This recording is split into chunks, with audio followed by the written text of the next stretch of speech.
Good afternoon and welcome to this webinar on UAG Education at a Glance 2017, which was published this morning. Andreas Schleicher, Director of the OECD Directorate for Education and Skills, will present the latest data on the state of education around the world. He will be joined by Dirk van Dam, Head of the Innovation and Measuring Progress Division, to answer your questions after the presentation. Please feel free to send your questions to Eric McNisson using the chat function at any time during the presentation. Andreas?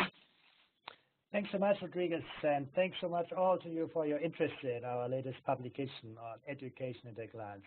The first thing that strikes you, when you turn the pages is that to see the rapidly rising demand for better education, better skills.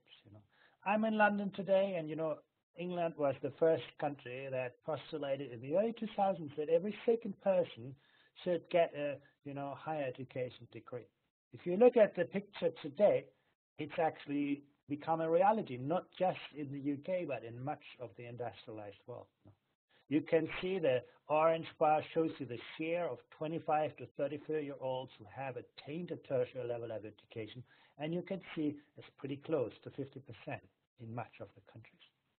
Huge expansion. If you look, towards the future, the share of adults who are expected to enter tertiary education, that's what we call the entry rate. This gives you a glimpse of what might happen a few years later with graduation, assuming everybody who enters also completes.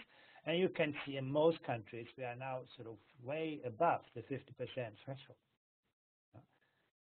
You can see on the left side New Zealand close to 100%, and you might say, well, that can't be true. And actually, what you can see here is the picture of both New Zealanders and also a lot of international students. And New Zealand is a country very attractive to international students, so that boosts entry. But, when you go to Chile, to Denmark, to Switzerland, the Russian Federation, Lithuania, Japan, those numbers are real. So lots of people entering higher education. We've also seen important changes in this. On the far right side, Mexico, you can see still trailing behind. But, if you look at the picture in 2005, that's the purple diamond, this is where we're talking about, 30%. Today, it's pretty close to 40%. In just a decade, a massive expansion. Germany has a transition of more, vocationally oriented education. University was not so popular, but now Germany is pretty close to the OECD average. And at Denmark, another country, so we can actually see the picture keeps changing. In most countries, more young people strive for better qualifications. Some people say, well, where is this going to end up? Will we have everybody getting a tertiary qualification one day and end up working for the minimum wage? Will we see a massive deflation in the labor market value of degrees and qualification? Well, if you look at this year's data, that's not quite what we see. Actually, in most countries for which we can compare data over time, the advantage of a better education has actually increased further, or at least held its ground, while the disadvantage of not completing school has actually played out very strongly in employment. The financial crisis obviously has posed huge challenges for everyone. But for people with a tertiary qualification, employment is pretty much back to pre-crisis level. Whereas for people with a lower, who have not completed high school, the economic crisis has pretty much become permanent in terms of their employment prospects. We're going to get through all of this. So massive expansion and still stable returns. And that's basically where when you look at the picture of employment here, you can see basically employment rates of 25 to 34-year-olds, young people by educational attainment and program orientation. Overall, tertiary employment really strong, really robust, whereas those who have not completed a high school really face, very poor employment prospects in most countries. Between tertiary education and upper secondary vocational qualifications, the gap is sometimes not that big, but overall, education pays in terms of employment. We see, however, that this is not uniform. For the very first time in this edition, we were able to look at this by field of study, and we could actually see that employment can play out differently for different fields of study. In most countries, Science, technology, engineering, and mathematics, we call it STEM, leads to better employment, whereas education or the arts and humanities often not that strong. So in some countries, what you choose actually has implications for your chances of employment. In other countries, the gap is not that strong. I also want to make a caveat. I talked employment for STEM is good. That's true overall. But actually, while it is very strong for people who go into computers and technology, when you look just at those who study science, statistics, and math, it's more comparable to employment among the arts and humanities. So again, even within the STEM fields, employment prospects vary a lot. Now, who's going there? One big gap is often between the genders in the STEM fields. You can see, for example, on the right side, more than 8 out of 10 STEM entrants, as people moving into STEM studies, are men, very few women. At the same time, on the left side, you go to India or the UK. There you can see at least close to 40% of female studying now, entering now the STEM field. So overall, there's still kind of a gender imbalance, but it varies a lot across countries. Some countries have clearly been much more successful than others in providing more equitable access to STEM education by gender. What's interesting, though, you can compare that with the expectations that people have in school, and there you can see the gender gap is often much smaller. In many countries, 15-year-old girls expect a career in science. That's what they tell us at age 15, and that is actually higher than who actually chooses to get into science-related studies. So we don't yet know what is behind that. Maybe people find out later in their lives. Maybe there are other factors involved. But there are clear patterns where this sort of the gender gap seems to grow as people get older. We also see, even at age 15, that this is completely unrelated to the learning outcomes. The boys and girls at age 15 have pretty much the same kind of achievement levels in science now. But still, you can see the career expectations already offer some differences. Now, if you ask a girl with very strong performance in science, do you want to become a scientist? You get more likely a negative answer than if you ask a boy that very same question. So that's clearly a challenge for many education systems. There are also big intergenerational gaps. Now, what you can see here basically is the likelihood to reach a tertiary, to complete a university level of education, depending on whether at least one of your parents also has that. That's the orange triangle. Or where neither parent has that. And you can see that in every country there is a gap. But what's interesting is that this gap varies across countries. If you get to the right side of the chart, Austria, Denmark, Sweden, Finland, Japan, and so on, the intergenerational gap is not so strong. If you go to the left side of the chart, in Italy, the Slovak Republic, Poland, Turkey, France, the intergenerational gap is very large. It also varies in absolute levels. Now, compare, for example, Singapore and Germany. What you see here is that the likelihood for you to complete a university degree with neither of your parents having a college education, in Singapore is comparable to the likelihood of you completing a university degree with already university-educated parents in Germany. So you see variability both in relative but also in absolute terms across countries. Now, again, for the first time, we have looked at this, where do people go? And we can see among doctorate students, sort of the very advanced qualifications, that basically international students go typically to study engineering, manufacturing, construction, information and communication technology. Now, that's basically why people go outside of their country into another country to study. Whereas things like health and welfare, arts and humanities, education, law, those are more domestically oriented fields of study. You tend to study them in your own country. So it's interesting that, people have quite distinct preferences when they go to another country for the purpose of study. how does education pay off in terms of earnings? The red bar here shows you the penalty that you pay when you do not complete a high school degree. Now, in most countries, it's quite significant. But the orange bar is the advantage of doing a tertiary education. That's either a university degree or an equivalent vocational qualification. And you can see it's very significant. In most countries is well above, 50%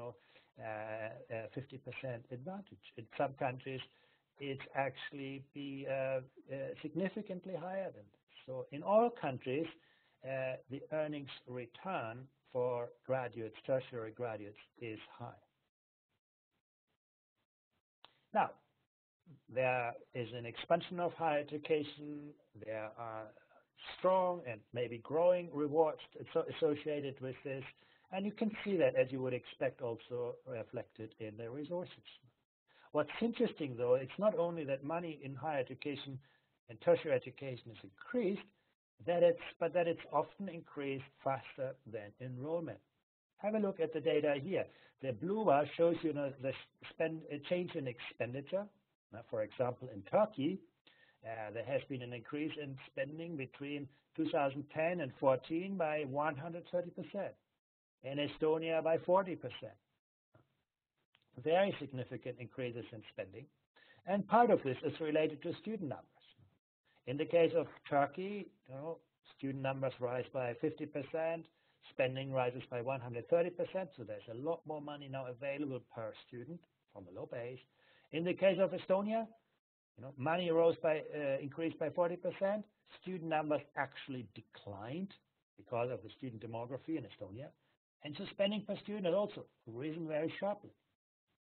And again, in most countries, spending rose faster than enrollment, meaning that actually universities now have more money they can invest in the education of every student. But it's not the truth everywhere. Now, you look at Denmark, for example, money has been pretty stable, but student numbers have changed quite dramatically. So spending per student has declined. Or Ireland. You can see basically student numbers have grown, but spending has been cut. And so spending per student has really gone down by a fairly large margin. But on average, you look at tertiary education, it's been a quite encouraging picture that countries see the strong returns and make the necessary investments. Now, where does the money come from? And the answer is much of that increase has not been financed by governments, but actually by families through tuition. You can see between 2005 and 2010, that's the purple bar, increased quite a bit in most countries. And then between 2010 and 2014, you can see still further increases in private expenditure on tertiary institutions. The bottom line is, now when you look at this across countries, you can see that public expenditure is still dominant in the majority of countries. You can basically say at least, $2 out of $3 are coming from the public purse in most countries. But, private spending has actually become quite important in a number of countries. And private spending in most cases is largely household expenditure, speak tuition. Look at the United Kingdom. It's basically now, over 70%. Japan, Korea, United States, Chile, and so on. A lot of money for higher education coming from private sources. How do countries finance this? How do they ensure that it's the best and brightest that get access to the best education opportunities and not just the wealthiest? Well, there are different ways of doing this, and we have actually looked at this in more detail. First of all, we have studied tuition patterns. And you can see, for example, in a large number of countries to the right side, there's no tuition. Basically, higher education is free for families. On the left side, you can see in public institutions, tuition can be quite high. In the United States, in Chile, it's very high.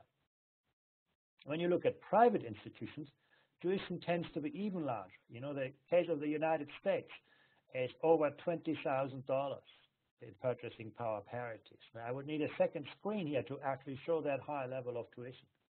But also, the United Kingdom, Latvia have high levels of tuition, and many other countries also have pretty sort of high levels of private payments. So Again, how do we reconcile the need for universities to generate money, to invest in better education for people, with the need to ensure equity in access? Some really interesting data that emerged from this year's edition of Education at a Glance. First of all, some countries pay quite generous scholarships and grants. I highlight Finland here. I found that really interesting. Finland charges no tuition. Higher education is free for everyone who is qualified for entry. But Finland still gives the half of the student population scholarships and grants. Why do they get them? It's for, to sustain their, income, to make sure that they cover the living expenses and so on. So there's generous support in Finland for getting more people into higher education. And actually, it's good business for governments. The rate of return for governments is still very positive in this.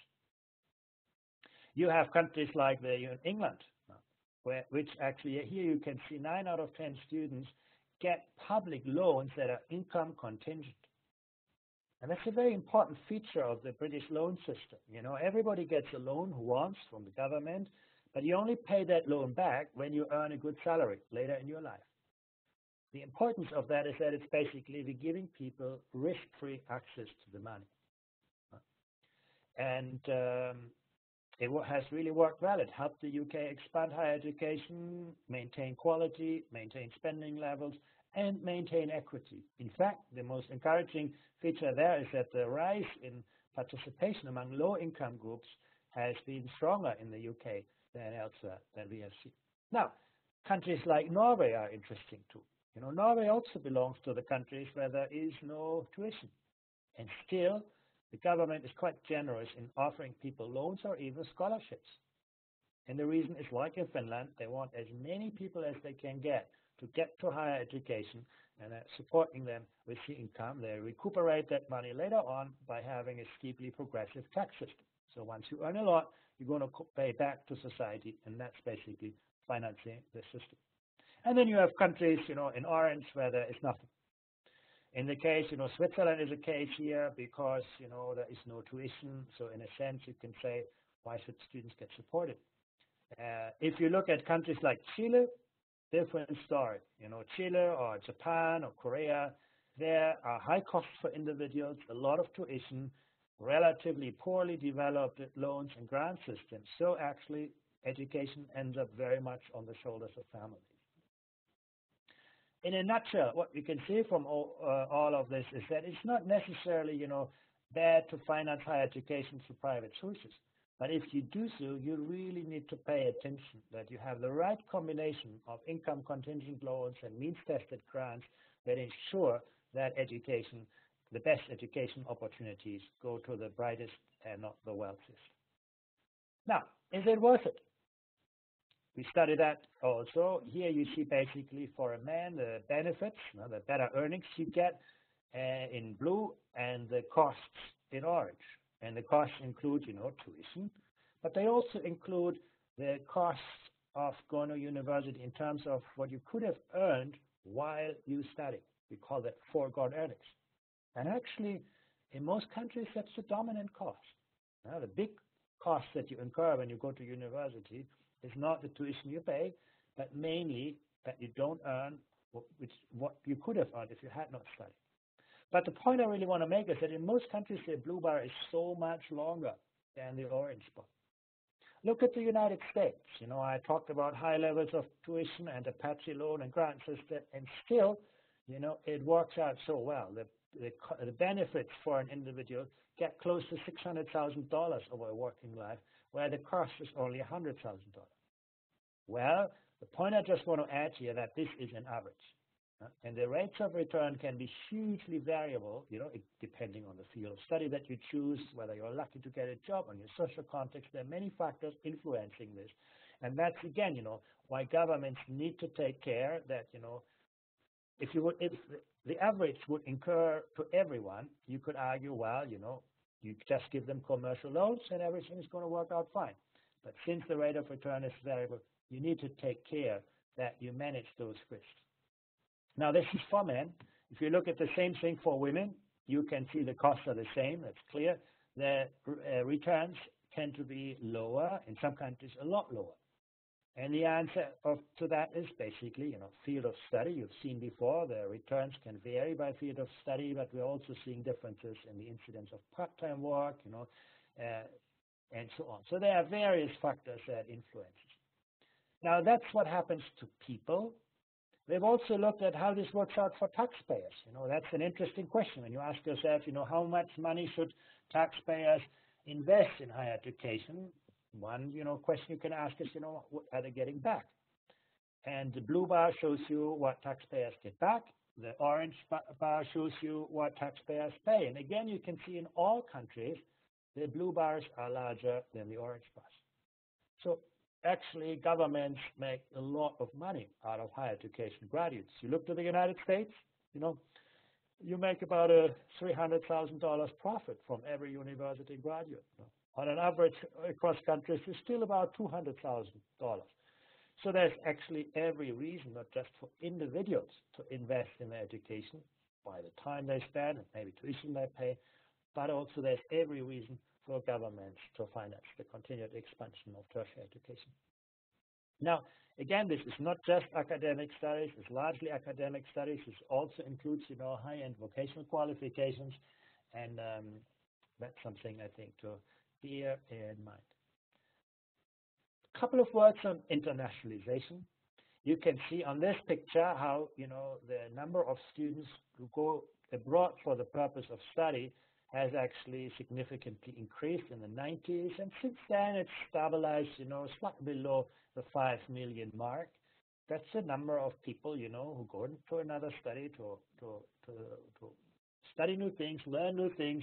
It's a kind of fantastic, creating fantastic networks, of social exchange, economic collaboration. There are huge benefits for both the countries from which the students origin and for the countries who receive those students. But, there's a lot of variability across countries in this.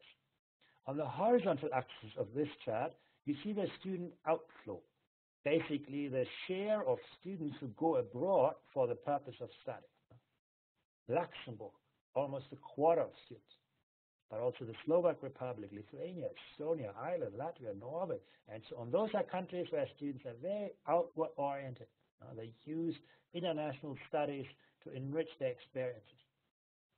At the same time, on the left side, you can see countries, like the United States, Japan, Chile, Turkey, Australia, UK, Poland, where students are not so much inclined to study abroad, or China, Netherlands. That's basically the tendency of people to go to another country of study. Then you can also look at, where do students end up studying? And there you can see the most popular destination in relative terms is New Zealand. Then comes the UK, then comes Switzerland, Austria, Australia. Now, those are countries that have a high share of international students. They're very attractive in relative terms. If you look, in absolute terms, of course, the United States is the biggest magnet for international students simply because it's a large country. But if you look in relative terms, it's not so different from Japan, the Russian Federation, Turkey, and so on. So it's not so popular as a destination in relative terms, even if they are in absolute terms. So you can put the picture together.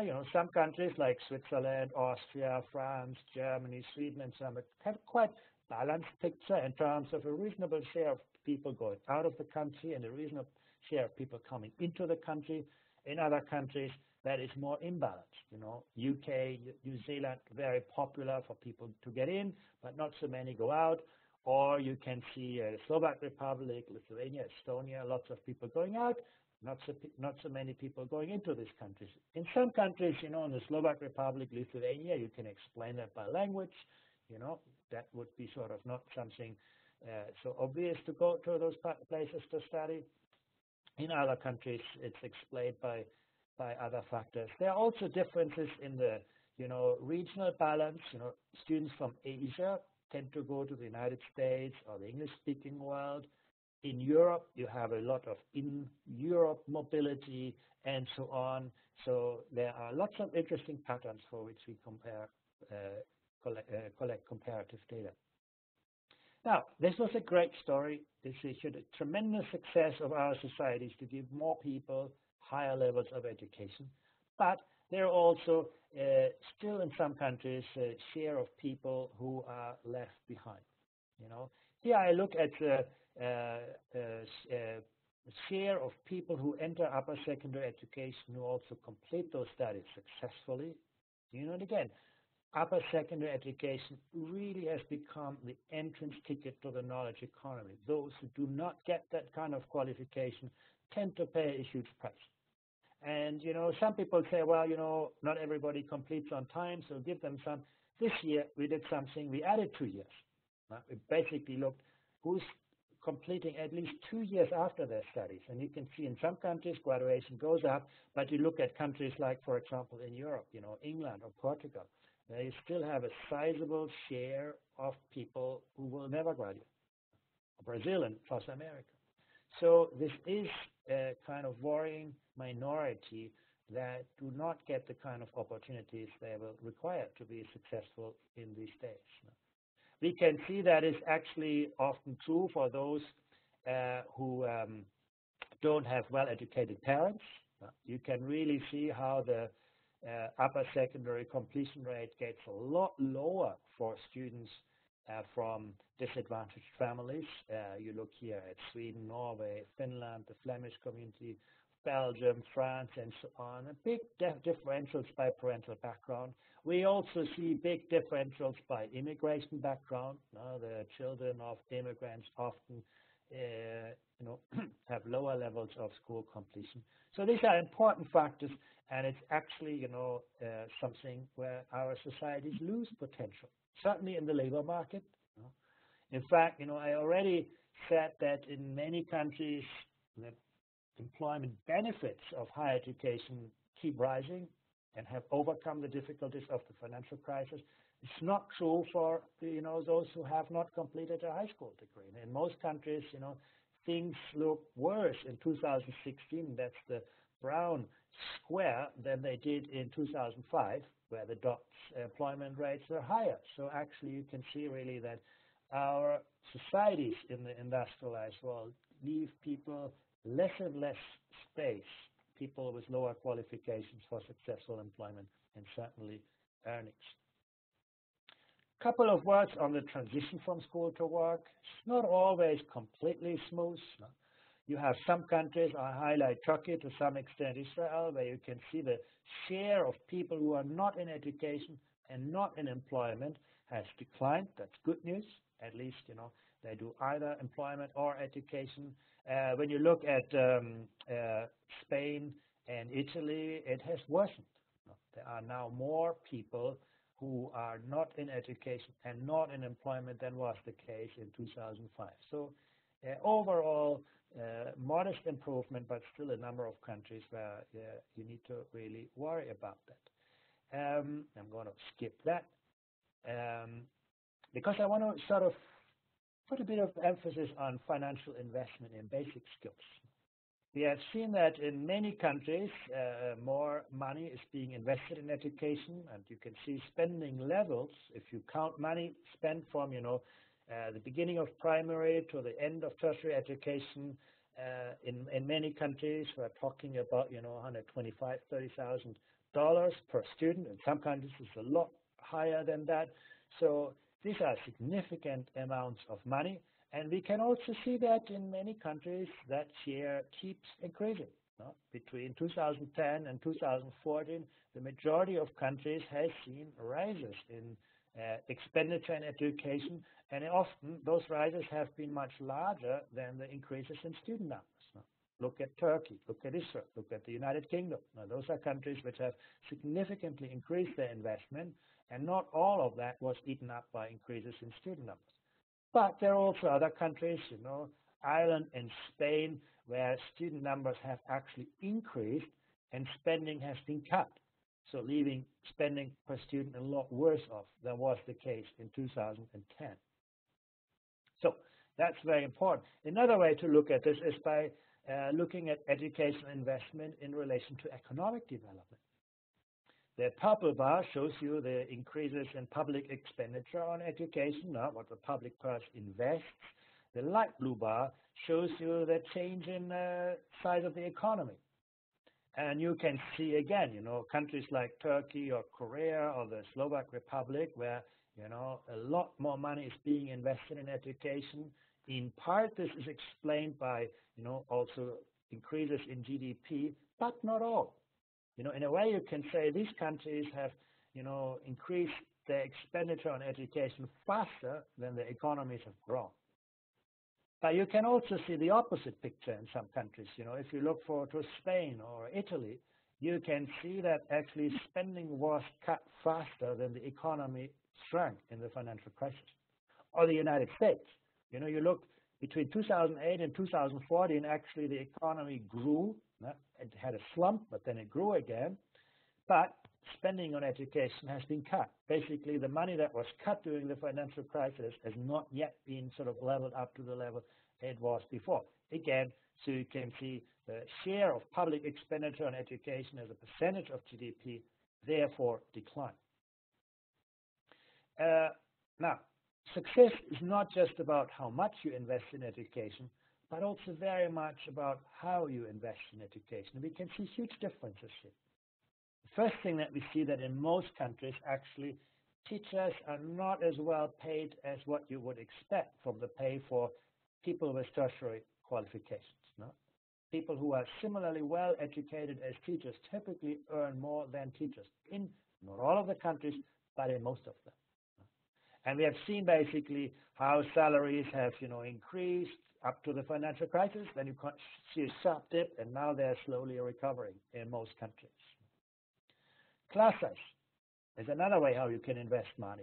And we have seen generally, class sizes have decreased, but not in all countries. In some countries, they did increase. This is here primary education, and the red bar shows you lower secondary education. So there have been distinct patterns in the way in which additional money has been used to decrease class sizes or other things. What's interesting is here, on the horizontal axis, I show you the student-teacher ratio. Now, how many teachers does a country invest per every 100 students? And on the vertical axis, I show you the classes. And now you might think, well, the two should be the same. If I have more teachers, I can make my classes smaller. And you can see that is a possibility, but not all countries do that. Look at the United Kingdom and Japan. Both have a similar student-teacher staff ratio. Basically, the teacher supply for the student population, relatively, is similar. But Japan has much larger class sizes than the United Kingdom. How can that be? Well, the answer is that those two countries pursue a very different work organization for their teacher. If you're a teacher in Britain, you do actually very little else than teaching. That's basically your main job. If you're a teacher in Japan, well, teaching is just one of many responsibilities.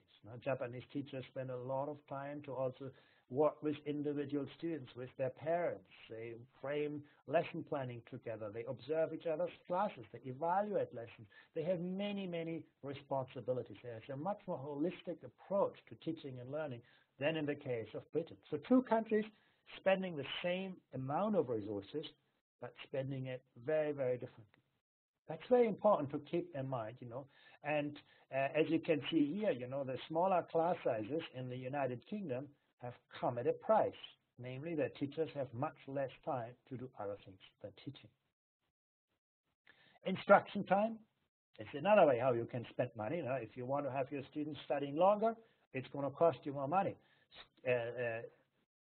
School days, school years are very long in countries like Australia, Denmark, Costa Rica, whereas countries like Latvia, Hungary, the Russian Federation invest relatively less instruction time. Huge variability in the amount of time that countries invest in the learning of studies, and very similar teaching time.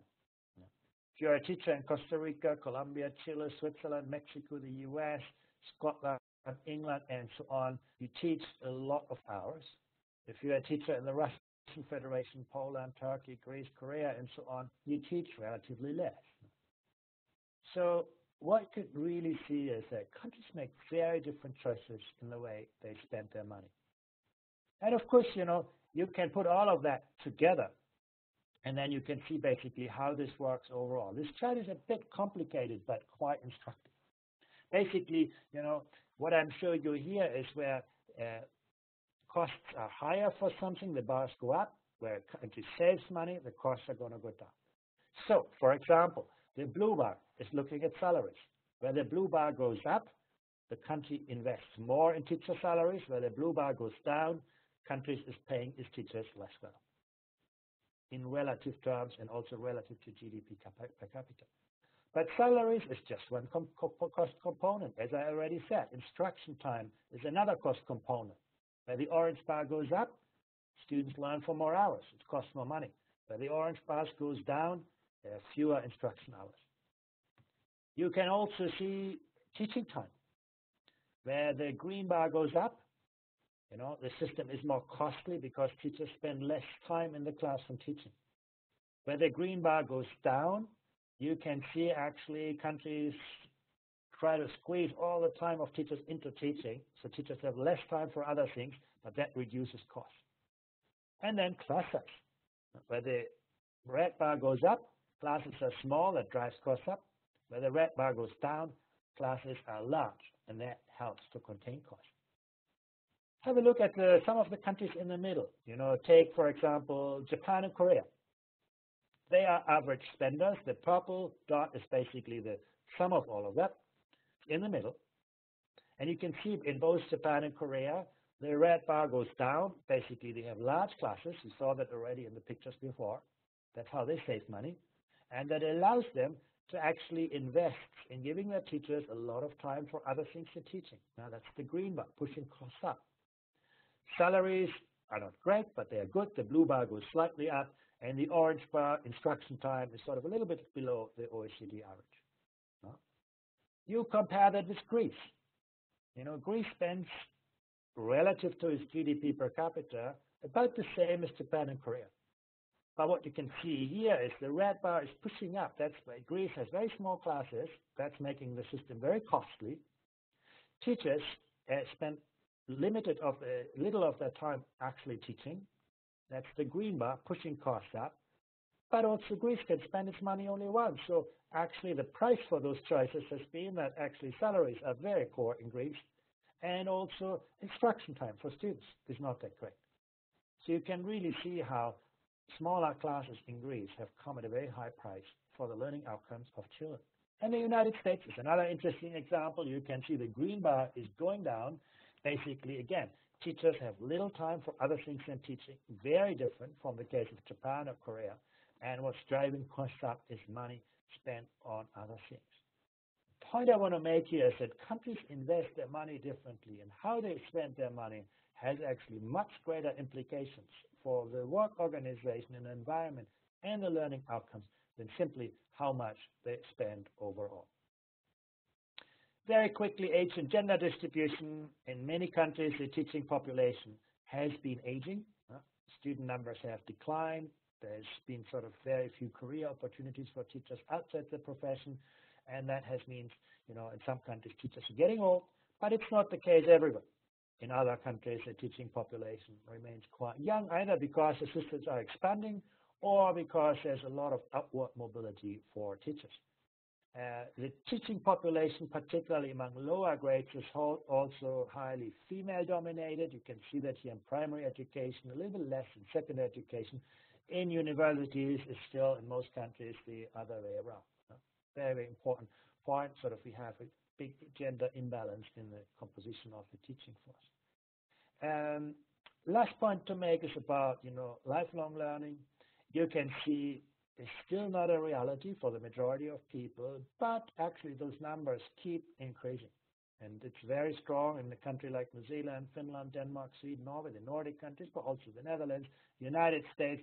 There you can see sort of a majority of people do something. They combine working and learning. They continue to expand their capacities. And in the times that we live, that is crucially important. The world is changing very rapidly, and the capacity of people to upgrade their skills is really, really of huge importance. with that, I want to start. We also have some interesting data on early childhood education and care, but those data are not really new, so I'm basically leaving the rest for your questions. Thank you very much. Thank you. Thank you very much, Andreas, for this presentation. We have some questions from the audience. The first one has to do with low entry levels of women into STEM fields. So the question is, what do we know about attracting more women to the STEM fields at the tertiary level?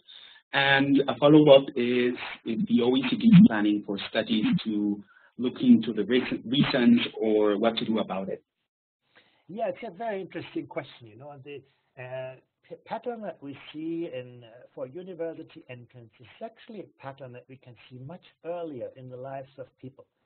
At the age of 15, that's when we measured that in the context of PISA, we could already see that the attitudes of boys and girls towards the sciences often vary hugely. Often boys and girls have similar learning outcomes in science. Now, school systems have been very good in equipping both boys and girls with strong science skills. But when you look at the social and emotional attachment, does science open life opportunities, career opportunities for students? That varies hugely among boys and girls. The question, of course, is, how can you change it? Schools can certainly do part of that. For example, one of the things that we found is that often teachers reinforce those kinds of stereotypes. For example, we know from our PISA data that teachers tend to give girls better marks in science than they give boys, even if they have the same score on the PISA test. Now you say, well, it's great for the girls to get a better mark, but also it reflects an attitude among teachers. Oh, it's a surprise. That girl did so well in science. I didn't expect it. And that sort of reveals the kinds of stereotypes that are often behind it. We see, but school is only part of the equation. A lot of those kinds of gender stereotypes get framed in the broader society. I give you an example, what we also found from our PISA survey. You take, if you have a son and a daughter at age 15 who get the same science score on the PISA test, parents are much more likely to expect their son to become the engineer than their daughter. So you can see parental expectations also carry those kinds of gender stereotypes. The point I really want to make is that it's not so much an issue of cognitive development, boys doing better in science than girls, and therefore they go to become the science. The bigger part of the picture is really the social and emotional attachment of boys and girls, and that's what basically schools, parents, but also the broader social context really need to work on. Thank you, Andreas. The second question we have from the audience is, what is the stance of the OECD towards open online education and its contribution towards better access to higher education? A very good question. Our data so far do not really mirror this. We make basically much of what you've seen in this presentation mirrors institutional learning in universities, and but the potential for open online courses to make up for skills, to improve people's skills at a much more granular level is certainly very, very significant. And we hope actually that future editions of the survey will capture some of this. The last slide I showed on the incidence and intensity of adult learning, for example, so that actually, many adults now consult, open online resources for learning, and it's a great way for people to combine study and work. So there's huge potential. I'm not sure all of that potential is currently realized because, for example, one of the things that we see is that often completion rates of open online resources are still quite low. So people go there, they look something up, but they don't really engage in sustained activity and learning as much as we see that in the institutional sector. So there's a lot more to do. We also need to become better in the credentialing. When you get to a university, you get a degree. That's why many people go there, because the degree is what your employer recognizes. When you actually study online, it's much harder to get the kind of recognition for that learning that you get in institutional learning. So I think there's still many, many barriers that we need to overcome to really fully reap the potential of new technologies. Thanks, Andreas. Another question we have is, What is the evidence that smaller classes or higher paid teachers improve education outcomes? Yeah, I think in isolation, that question is very difficult to answer. I give you an example. You look at Finland, one of the world's best performing education systems, and still, teacher salaries are just so-so. Nevertheless, Finland has made teaching the second most attractive occupation. Everybody wants to become a teacher. 9 applications for every post in teacher education. Now, if you don't succeed to get into teacher education, you can still become a lawyer or an engineer or anything. Teaching has been hugely attractive. The answer is, making teaching financially attractive is only part of the equation. It's necessary, but not sufficient. To make teaching intellectually attractive is actually much harder, and that has to do, with careers, with professional support, with, peer collaboration. We have established through our Thales survey many of the factors that relate to the attractiveness of the teaching profession. So again, paying people well is obviously necessary because it has a big influence on who's going to get into education, but it's not sufficient. On the class size, if you hold everything constant, of course, a smaller class is better because, it offers you more opportunity to engage with individual students and so on. But that's the wrong question to ask, in my view. The question to ask is, if you have $1 more, do I spend it, to pay my teachers better? Do I spend it on a smaller class? Do I spend it on more instruction time? Do I spend it on more professional development of teachers? And if you ask the question that way, most countries that do well on our international assessment, like PISA, actually prioritize things like, teacher pay, professional work organization, teacher professional development over the size of classes. Many of the world's most advanced education systems actually deliberately choose to have quite large classes in order to give their teachers plenty of time to do other things than teaching, to pay their teachers well, to have enough individual learning opportunities for students. In Finland, for example, 30% of instruction time is delivered outside the classroom. That costs money, and part of it is paid for by larger classes. Thanks, Andreas. Another question we have from the audience is, should we rethink our understanding of the advantages of STEM education to focus more on IT? It's a difficult question to answer. It's always dangerous to look at today's labor demand. Now, we're always tempted to think about, what are employers asking for today? But, the question to ask yourself when you enter university is, how is the world of tomorrow going to look like? And technology may be, something great in the future, but there may be other things. Now, generally, what we see is that the kind of things that are easy to teach, easy to test, have become less relevant.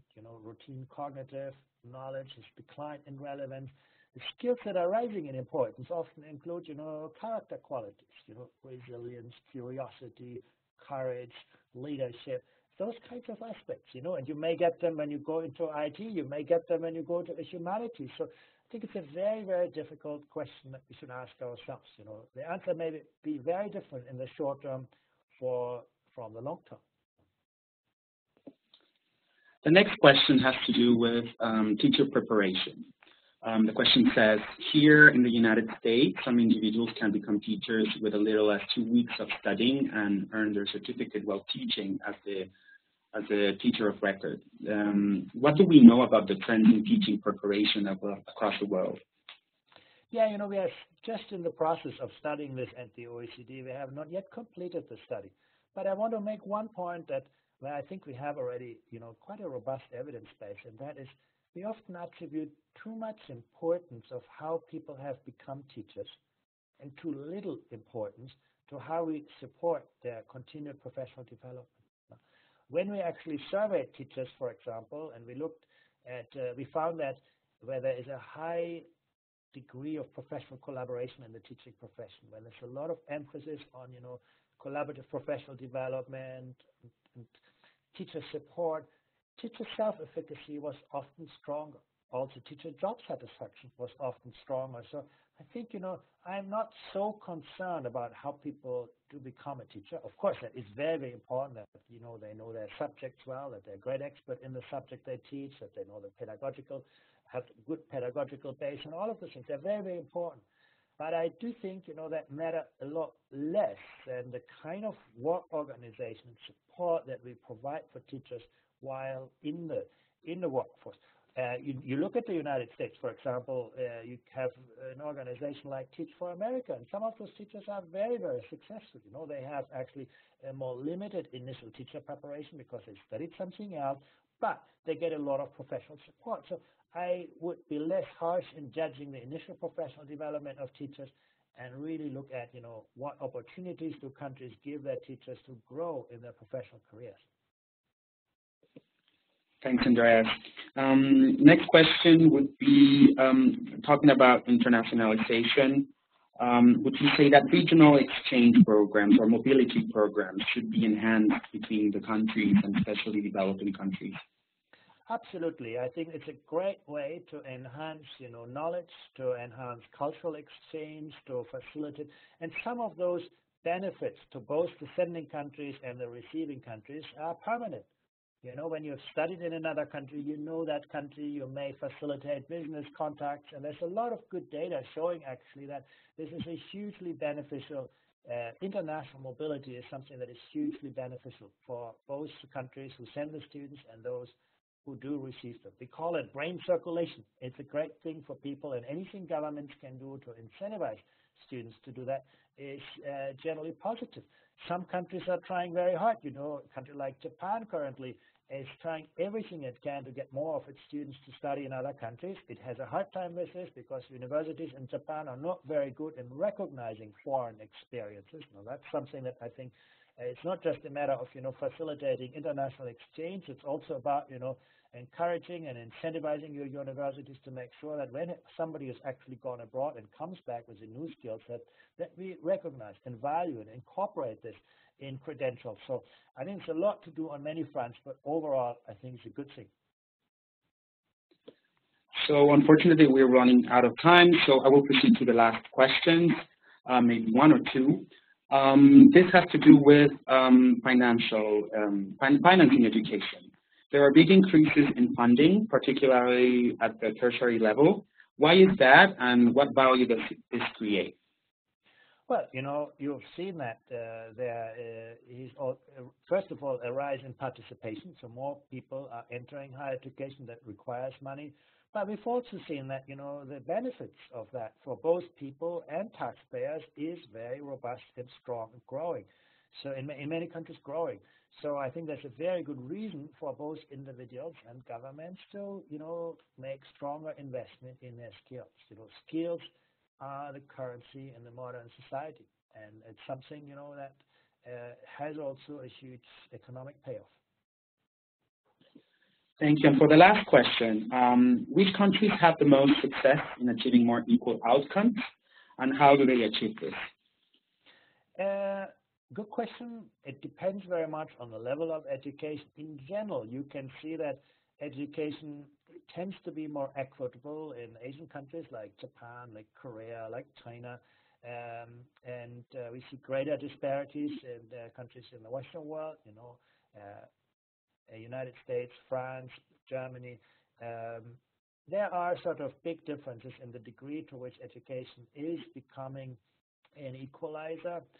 A lot of that depends on how people, frame life chances early on, the effort they make to attract the most talented teachers into the most challenging classrooms, to invest, to match resources with needs. I think that's a big predictor of inequalities. But yes, there are important differences across countries in social mobility, both, in school education and later on in life. And, the dream of everybody is that education has become the great equalizer.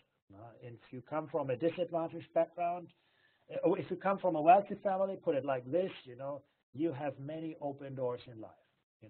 If you don't succeed in school, there will be many other ways for you to succeed in life.